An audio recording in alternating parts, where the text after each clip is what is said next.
¿Crees que la vida de una reina es glamour y poder? Tú estás allí, de pie en la Plaza de la Revolución, viendo como María Antonieta, cabello cortado a cuchillo, blanca como la muerte, pisa la madera del cadalso mientras la multitud ruge. Cada instante huele a miedo, sudor y derrota. Lo que vas a descubrir no es lujo ni escándalo, es la decadencia absoluta de alguien que creyó ser intocable. Cada historia que contamos en Sombras del Medievo cobra vida cuando alguien como tú se une. Suscribirte significa permanecer junto a nosotros mientras desenterramos secretos que nadie más se atreve a mirar.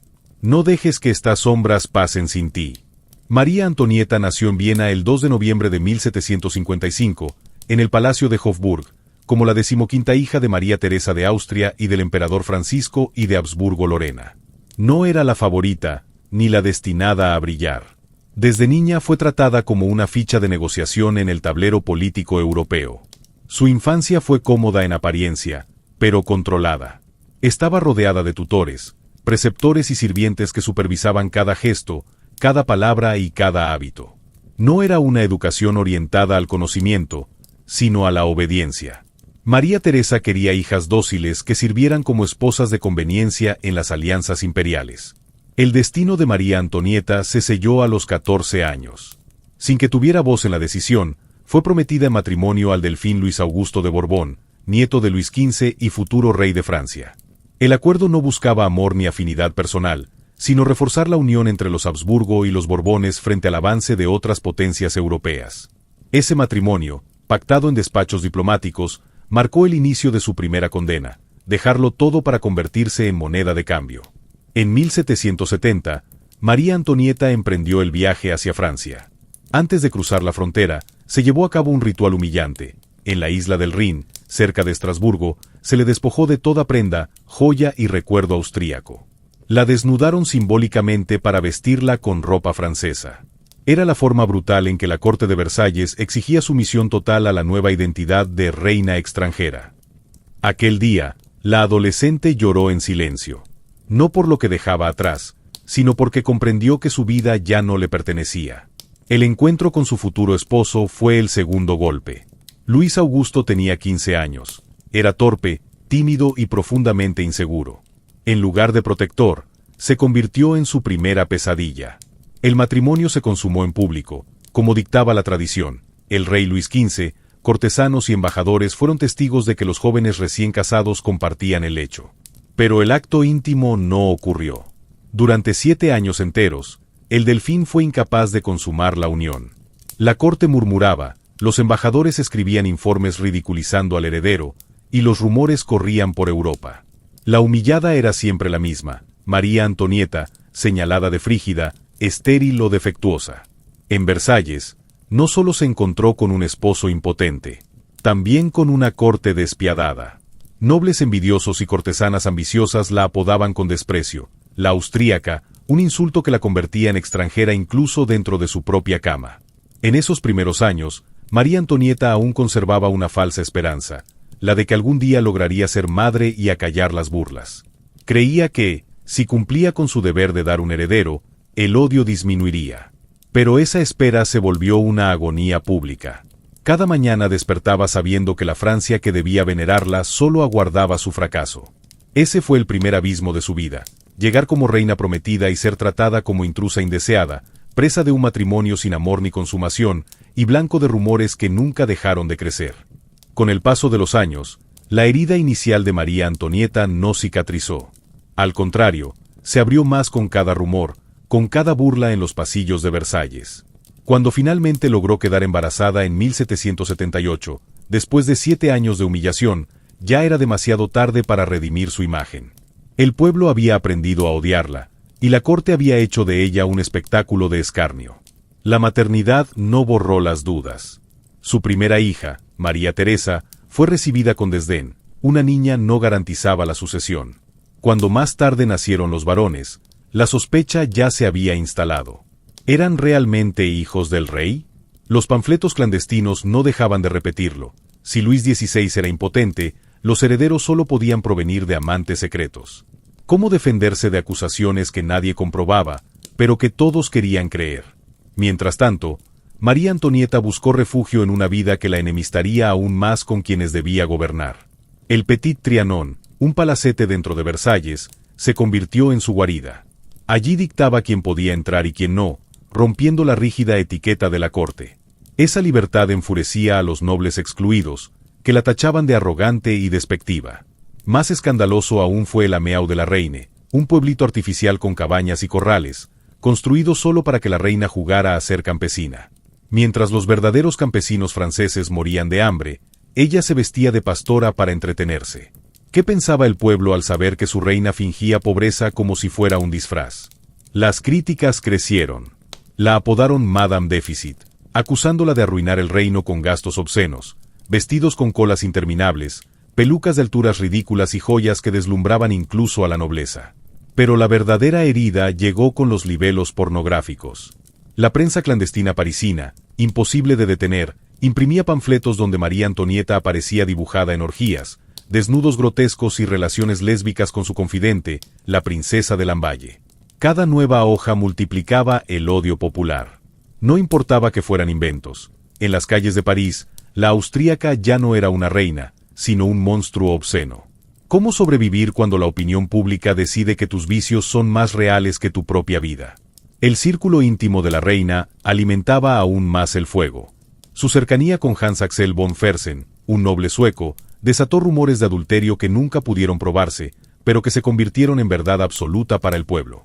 Fersen era apuesto, culto y leal, todo lo que Luis XVI no era. La comparación era inevitable. Mientras tanto, en el exterior, Francia se hundía en deudas y hambre. Los graneros vacíos contrastaban con las fiestas de Versalles. Las mujeres del mercado, las que pasaban hambre real, lanzaban gritos contra la reina cada vez que su carruaje atravesaba París. La austríaca nos roba el pan, le gritaban, mientras ella se refugiaba en la seda y la porcelana. ¿Qué ocurre cuando la distancia entre el lujo de unos pocos y el hambre de millones se vuelve insoportable? En 1785, estalló el golpe definitivo, el escándalo del collar de diamantes. Un fraude en el que unos estafadores usaron el nombre de la reina para comprar un collar valuado en millones de libras. María Antonieta no tuvo participación alguna, pero la verdad no importó. El pueblo creyó que la reina había intentado enriquecerse con una joya descomunal mientras Francia agonizaba en deudas. Ese episodio marcó un antes y un después.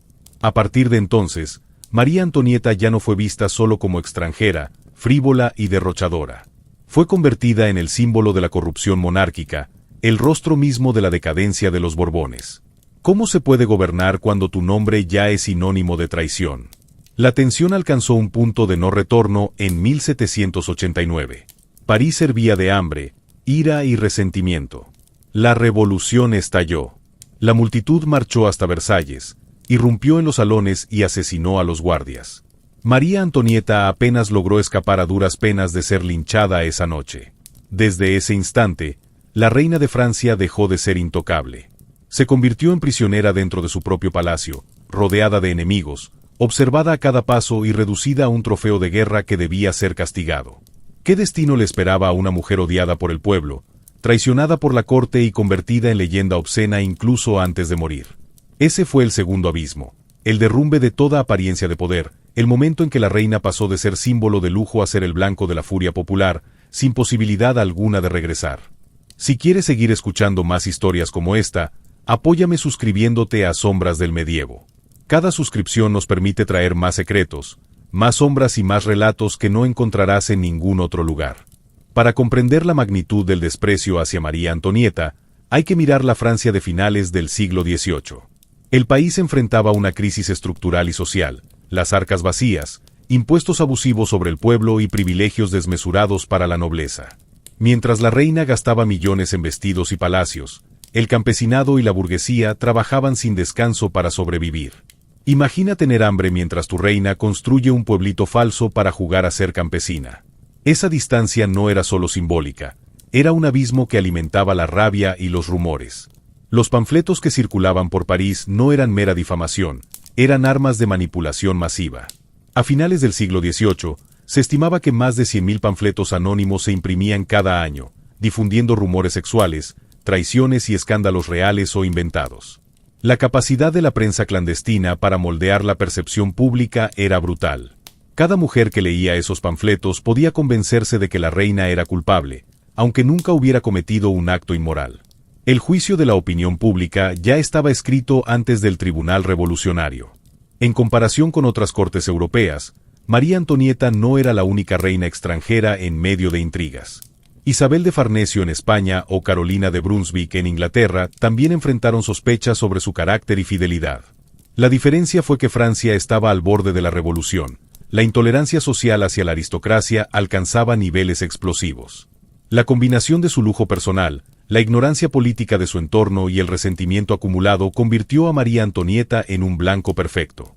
No importaba que hubiese dado herederos. Su imagen estaba marcada por un estigma histórico imposible de revertir.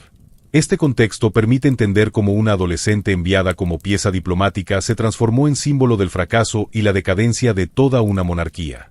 Cada gesto, cada decisión, cada escapada a Trianon o a la Meau fue interpretada como afrenta hacia un pueblo que ya no distinguía entre la realidad y la invención. María Antonieta aprendió rápido que la sumisión no le devolvería el respeto. Decidió crear su propio espacio de autoridad, un pequeño reino dentro de Versalles donde ella dictaba las reglas, lejos de las intrigas de la corte. El Petit Trianon se convirtió en su santuario.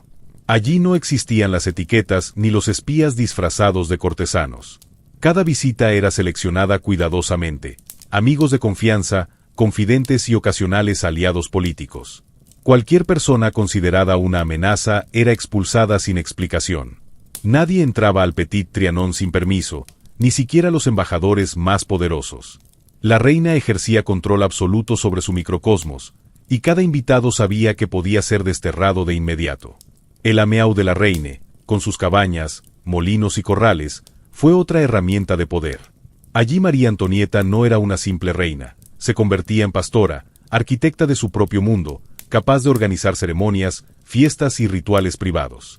El lujo se mezclaba con la farsa. Pastores, animales y campesinos falsos a su servicio, todos obedientes, todos parte de un espectáculo cuidadosamente calculado. Cada gesto dentro de la Meau era un mensaje. Ella podía simular humildad mientras mantenía el control absoluto, una forma de poder que la corte nunca entendió pero que la protegía de enemigos invisibles. La reina también dominaba el protocolo y la moda como herramientas de manipulación. Cada vestido, cada joya y cada peinado enviaban señales de poder. Versalles se convirtió en un tablero donde María Antonieta movía piezas, aliados visibles, enemigos ocultos y cortesanos dependientes de su favor. Cada cena, cada paseo y cada baile era un ritual cuidadosamente calculado para reforzar su autoridad personal y mantener un núcleo de lealtad. En un mundo donde cualquier error podía costarle la cabeza, la reina aprendió a convertir la ostentación en arma, usando su imagen para intimidar y atraer al mismo tiempo. Sin embargo, este poder ritualizado tenía un costo. La obsesión por controlar cada detalle alimentaba rumores y envidias. Cada invitado veía la perfección artificial y se preguntaba, ¿era una reina o una manipuladora calculadora? El rumor era inevitable. Cada gesto suyo se interpretaba como lujo extremo, frialdad o desprecio. Incluso sus momentos de aparente diversión, de juego y libertad, se convertían en herramientas para la leyenda negra que el pueblo construía sobre ella. El Petit Trianon y el Ameau no eran solo refugios, eran fortalezas emocionales y políticas, pero también catalizadores de odio. En ese espacio, María Antonieta experimentó un poder absoluto sobre un pequeño universo, un refugio frente a la condena pública que no podía controlar. Era el único territorio donde podía moverse sin ser señalada, decidir quién vivía en su favor y quién caía en desgracia, y practicar un control casi ritual sobre su entorno. Cada gesto, cada ceremonia, cada juego con invitados seleccionados se convirtió en un acto consciente de supervivencia y afirmación. El ritual del poder era tanto protección como provocación. Mientras fuera de sus muros Francia se acercaba al colapso, dentro del Petit Trianon la reina reinaba con autoridad absoluta, ignorando que ese poder artificial solo intensificaba la percepción de frivolidad y abuso que el pueblo ya le atribuía. El control que María Antonieta ejercía dentro del Petit Trianon y el Ameau de la reine no podía sostenerse frente a la ira externa. Francia estaba al borde de la revolución, y el lujo de la reina contrastaba con el hambre que azotaba a las calles. La brecha entre su mundo y el del pueblo se volvió intolerable. Mientras ella jugaba a ser pastora, mujeres morían de hambre en París, y nadie perdonaba la indiferencia de la austríaca. El choque se intensificó con el escándalo del collar de diamantes. Aunque María Antonieta no tuvo participación, el fraude fue suficiente para que se la señalara como culpable ante Dios y los hombres. La percepción pública no distinguía entre la verdad y la invención. La reina ya no solo era frívola, era un símbolo de corrupción que traicionaba a su pueblo y mancillaba lo sagrado del reino. Cada rumor sobre el collar, cada libelo que la mostraba lujuriosa o traidora, golpeaba no solo su reputación, sino la legitimidad misma de la monarquía ante los ojos de Dios y de la multitud. La revolución era la manifestación externa de ese abismo. En octubre de 1789, el asalto al Palacio de Versalles obligó a la familia real a abandonar su santuario. María Antonieta, acostumbrada a la seguridad de sus muros, fue confrontada con la violencia tangible, gritos, amenazas y la sensación de que el pueblo quería no solo su caída, sino su humillación pública. La reina descubrió que su poder ritualizado, su control dentro del Petit Trianon, era inútil frente a la fuerza de la ira popular. Cada paso que daba fuera de sus muros podía significar muerte, y no había ningún juego de protocolo que la protegiera. La ruptura externa fue definitiva. El mundo que había construido en secreto, su universo de obediencia y rituales, se desmoronó. El poder que parecía absoluto frente a invitados y cortesanos, se volvió irrelevante ante la fuerza de la opinión pública y la revolución que se cernía sobre Francia. En ese momento, María Antonieta comprendió que el enemigo no estaba solo dentro de Versalles, sino fuera, en las calles, en los rumores, en cada mirada que la señalaba como culpable. Su caída se estaba preparando, y nada ni nadie podía detenerla. Tú estás allí, escondido tras las cortinas del Petit Trianon, viendo cómo María Antonieta se mueve con la precisión de quien sabe que cada gesto será observado, criticado y usado en su contra. Cada encuentro, cada visita, cada confidencia es un arma que puede ser vuelta contra ella. Los rumores sobre sus amantes se multiplicaban sin control. Hans Axel von Fersen, el noble sueco, se convirtió en el nombre que el pueblo temía y maldecía. Se insinuaban cartas secretas, miradas robadas y encuentros furtivos, y aunque nunca hubo prueba concreta, todos los ojos parecían ver lo que querían creer. Imagina que cada beso privado, cada sonrisa cómplice, pueda ser retorcida hasta convertirse en escándalo público. A la par, los libelos sobre supuestas relaciones con la princesa de Lamballe y otras damas de la corte llenaban los mercados. Se pintaba a la reina no solo como adúltera, sino como perversa, manipuladora y capaz de cualquier exceso. Tú sientes la tensión en el aire, nadie quiere estar cerca, pero todos quieren observar. Cada movimiento de la reina era escrutado, y cada confidencia podía ser usada para destruirla, aunque fuera inventada. Los hijos tampoco fueron un refugio seguro. Incluso su maternidad, que debería haberle otorgado respeto, se convirtió en un punto de ataque. Se insinuaba que los varones no eran de Luis XVI, que los escándalos sexuales de la reina contaminaban la sangre real. Tú te das cuenta de que ni la sangre de sus propios hijos la salvaba del desprecio público. Cada abrazo maternal podía ser interpretado como frialdad o traición, y cada sonrisa a sus hijos era vigilada, juzgada y amplificada en rumores que recorrían París. En ese mundo, María Antonieta vivía aislada dentro de su propio palacio. Cada gesto íntimo se convertía en espectáculo, y la intimidad se volvió imposible. Ella aprendió a moverse como un fantasma, presente, pero invisible, poderosa, pero condenada. Cada escándalo íntimo alimentaba la leyenda negra que la seguiría hasta el cadalso, donde la vida y la muerte de la reina se entrelazarían con la percepción de todos. El escenario estaba listo. La reina podía organizar su pequeño universo de rituales y poder, pero en la calle, en cada rumor, en cada libelo, su caída se gestaba silenciosa e implacable. El 16 de octubre de 1793, María Antonieta fue llevada en carreta a la Plaza de la Revolución, ahora Plaza de la Concordia. Sus pasos resonaban sobre la piedra, mientras la multitud gritaba, insultaba y exigía sangre. Cada mirada que se cruzaba con la suya estaba cargada de odio, de resentimiento acumulado durante décadas. Observa cómo una reina, que un día controlaba ceremonias y rituales, ahora es arrastrada por la furia de quienes una vez debía proteger. La cabeza descubierta, el cabello cortado a cuchillo, vestida de blanco, María Antonieta subió al cadalso. Cada escalón era un recordatorio de todo lo que había perdido: poder, amigos, respeto y, sobre todo, dignidad. Nadie estaba allí para defenderla. Incluso su marido ya había sido guillotinado meses antes. El juicio había sido un espectáculo brutal: acusaciones de traición, conspiración, adulterio e incluso incesto con su hijo de 8 años. Ella negó con firmeza cada cargo. Frente a los jueces, se mantuvo digna, pero sus palabras no pudieron frenar la maquinaria de odio. Piensa en el horror de ser juzgada por cargos inventados, donde la realidad no importa y tu inocencia es irrelevante. Al pisar la tabla, miró al verdugo y sus últimas palabras fueron simples. Perdón, señor, no lo hice a propósito. Un gesto de humanidad que contrastaba con la violencia que la rodeaba. La cuchilla cayó. La cabeza de la reina fue alzada frente a la multitud, que rugió como si hubiera vengado todos sus agravios. Cada instante de esa ejecución resumía décadas de humillación, burlas, rumores y escándalos. La reina que un día fue símbolo de lujo y poder ahora era solo una advertencia para todos. Y mientras la sangre se mezclaba con la historia, nadie podía prever que la leyenda de María Antonieta, la reina odiada y humillada, traspasaría los siglos, convirtiéndose en mito y advertencia, y que la historia que creíste conocer solo era la superficie de secretos que aún esperan ser revelados. María Antonieta murió en la plaza, pero su historia no terminó allí. Su vida es un espejo de la violencia estructural contra las mujeres, de cómo los prejuicios, los rumores y la política pueden destrozar reputaciones incluso antes de probar culpabilidad. Cada gesto, cada decisión que tomó, fue interpretado como amenaza o pecado. Cada intento de proteger su intimidad se volvió contra ella. Imagina ser juzgada toda tu vida por actos que otros inventan, mientras tu entorno, tu esposo y tu corte fallan en protegerte. Esa fue la condena que enfrentó María Antonieta.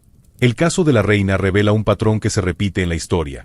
Mujeres que asumen poder, lujo o independencia son rápidamente demonizadas.